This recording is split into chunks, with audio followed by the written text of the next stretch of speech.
Hi guys, welcome you all to the channel. आज आपके लिए एक सुप्रीम कोर्ट का बहुत ही इम्पॉर्टेंट जजमेंट लेके आया हूँ। आप बहुत बार ये सोचते होंगे कि मेरे साथ क्रुएल्टी हो रहा है तो क्या ये कोर्ट में बताऊँ, कोर्ट में ये बताऊँगा तो कोर्ट इस चीज़ को एडमिट करेगा, एक्सेप्ट करेगा कि या नहीं। बिकॉज आप बहुत सारे लोग हैं जिनके साथ क्रुएल्टी होता है और आपके मन में ये डाउट होता है कोर्ट में ये अगर बताता हूँ क्रुएल्टी, ये क्रुएल्टी मेरे साथ हो रहा है तो ये क्रुएल्टी कोर्ट एक्सेप्ट करेगा या नहीं। तो इसी पे एक लेटेस्ट जजमेंट है सुप्रीम कोर्ट का, बहुत ही इंपॉर्टेंट जजमेंट है। तो इस जजमेंट को हम डिस्कस करेंगे। तो चलिए वीडियो स्टार्ट करते हैं। वीडियो स्टार्ट करने से पहले I would like to request, अगर आपने अभी तक चैनल को सब्सक्राइब नहीं किया तो please subscribe the channel and video को लाइक और शेयर करना ना भूलें। तो ये वीडियो आपके लिए बहुत ही इंपॉर्टेंट होने वाला है और please subscribe the channel so that हम आपके लिए जो भी नया अपडेट, लीगल अपडेट लेके आते हैं, नया जजमेंट लेके आते हैं, वो सबसे पहले आप तक पहुँचे। तो अगर हम इस जजमेंट की बात करें, इस केस की बात करें तो 6 अप्रैल 2005 को दोनों पार्टीज़ का शादी हुआ था चेन्नई में। शादी के बाद दोनों पार्टीज़ लंदन जाते हैं। लंदन में दोनों पार्टीज़ 8 मंथ तक साथ में रहते हैं और दिसंबर 2005 को जो वाइफ है इंडिया आ जाती है। इंडिया आने के बाद हस्बैंड भी उसके साथ आता है और हस्बैंड उसके बाद लंदन चला जाता है। बट जो हस्बैंड है उसने रिटर्न टिकट बुक किया होता है वाइफ के लिए, बट वाइफ उसके साथ नहीं जाती है। उसने बहुत सारे एक्सक्यूज़ बना के कि अभी नहीं जाऊंगी, बहुत सारी चीज़ें वो अपना बात कोर्ट में रखती है। देन उसके बाद 13 सितंबर 2008 को हस्बैंड क्या करता है कि डिवोर्स केस फाइल कर देता है on the basis of cruelty, और ये बोलता है कि वाइफ उसके साथ क्रुएल्टी करती थी, उसका इंसल्ट करती थी और लंदन में हर छोटी बात पे झगड़ा करती थी, इंसल्ट करती थी और वायलेंट हो जाती थी छोटी छोटी बात पे। और जो मैरिज था यानी शादी था वो कंज्यूमेट होने नहीं दिया, यानी दोनों के बीच में जो नॉर्मल हस्बैंड और वाइफ के बीच में जो फिजिकल रिलेशन होता है वो इस्टेब्लिश नहीं होने दिया।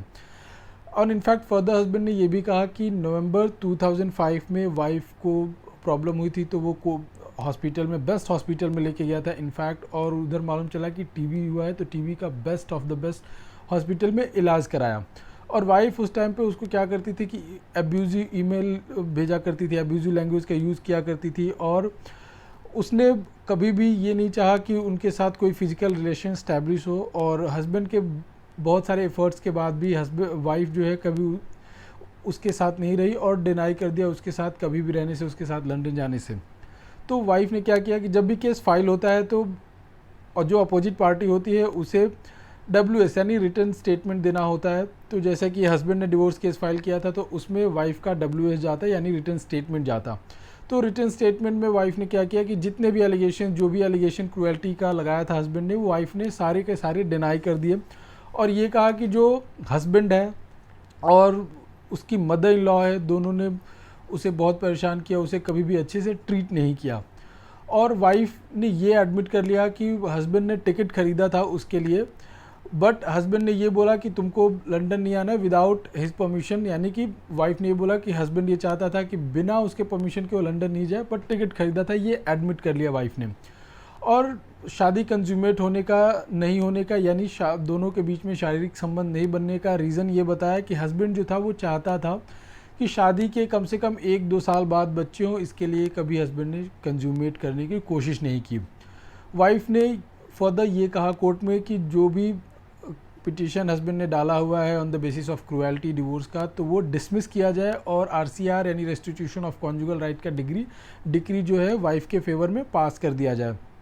तो जो ट्रायल कोर्ट था ये पिटीशन अलाउ कर दिया, यानी वाइफ के जो भी कंटेंट से उसको एग्री कर लिया, एक्सेप्ट कर लिया और जो हस्बैंड का पिटीशन था उसको डिसमिस कर दिया। तो हस्बैंड क्या होता है कि हाई कोर्ट में पहुंचता है ट्रायल कोर्ट के ऑर्डर को सेट असाइड करने के लिए और हाई कोर्ट ने ट्रायल कोर्ट का जो ऑर्डर था उसको सेट असाइड कर दिया, यानी डिवोर्स का डिक्री हस्बैंड के फेवर में पास कर दिया। तो होता ये कि वाइफ सुप्रीम कोर्ट में जाती है और सुप्रीम कोर्ट सारी चीज़ों को एकदम बारीकी से एग्जामिन करता है, देखता है।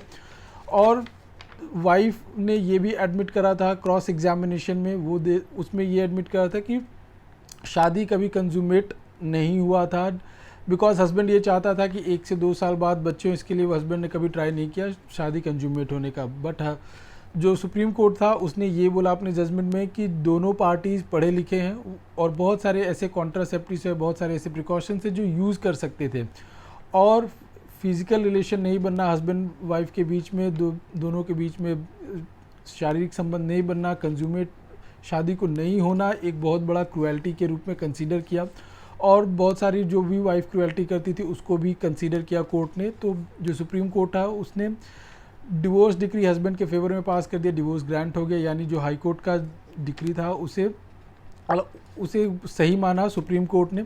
तो आप भी अगर क्रुएल्टी फेस कर रहे हैं, आपके साथ भी कोई क्रुएल्टी हो रहा है, अगर आपको लगता है, तो आप ये जजमेंट का यूज़ करके आप अपने केस को जीत सकते हैं। तो आई होप ये वीडियो आपको समझ में आया होगा। इस वीडियो का जो लिंक है, जजमेंट का लिंक है, मैंने डिस्क्रिप्शन बॉक्स में डाल दिया है। अगर जजमेंट की बात करें तो Vidya Viswanathan versus Karthik Balakrishnan, civil appeal number 9036/2014 का है। तो ये आप जजमेंट डाउनलोड कर सकते हैं, डिस्क्रिप्शन बॉक्स में इसका लिंक मैंने दिया हुआ है। Thank you for watching.